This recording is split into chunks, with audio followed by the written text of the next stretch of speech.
My name is Samantha Cohen, and my project is called Particle-Based Simulation of Granular Material. The motivation for my project was the physically based animation class that I took last year, in which I made a position-based fluid simulation. And I thought it would be interesting to take that simulation and extend it to another material that could be similarly represented. So the goals of my project were to simulate a granular material, to add high-resolution particles, which are basically just smaller particles that conform to a slightly different set of rules of physics, and lastly, to have the granular particles interact with liquid particles, since I did already have that working in my base simulation. I thought it would be really interesting to see the interaction between them. The way that I chose to implement this was using something called smoothed particle hydrodynamics, or SPH, and basically what it does is it represents all the different particles as different positions in space, and at every time step we'll recalculate those positions based upon the contributing forces of neighboring particles. And the difference between representing liquid versus a granular material that way is that granular materials have friction and stress, and depending upon their friction and stress values, it will cause them to be rigid or not be rigid. And if they are rigid, then they will form a rigid cluster with other rigid particles, and that entire mass of rigid particles will move together due to the contributing forces of all particles within the cluster. Lastly, I wanted to include liquid interaction, so I basically accomplished this by having a wetness parameter that was assigned to the liquid particles and to the granular particles, and over time that was updated, and I'll go into more depth with that when I show you my results with the water. But the first result I'm going to show you is actually 1,000 normal granular particles, so no high resolution particles yet, and basically all you're going to see is just the particles, they crash, and they form a mound. Much like if you turned over an hourglass, you'd see the particles form a mound. Here's another rendered simulation of it. I'm more or less pleased with the way it turned out. I think it would definitely look better with more particles.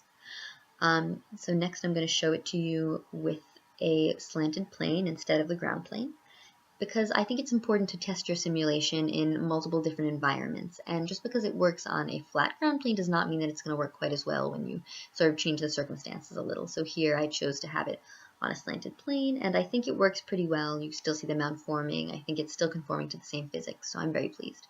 I also thought it would be interesting to scale up the simulation and try it with 8,000 particles. I did not render this, unfortunately, but as you can see, we have the 8,000 granular particles, and they conform pretty well to the general physics that I coded.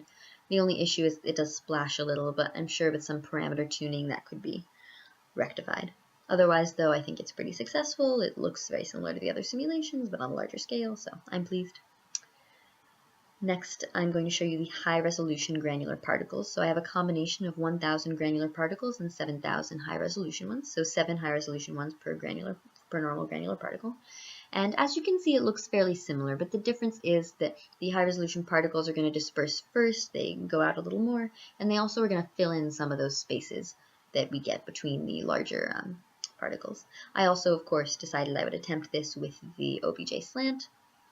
Again, it looks relatively similar, but you can definitely see the high-resolution particles sort of jumping around and interacting with the normal resolution particles. And again, it conforms to the appropriate laws of physics. It looks pretty good. I personally am pleased with the simulation as a whole. And I have it rendered, of course.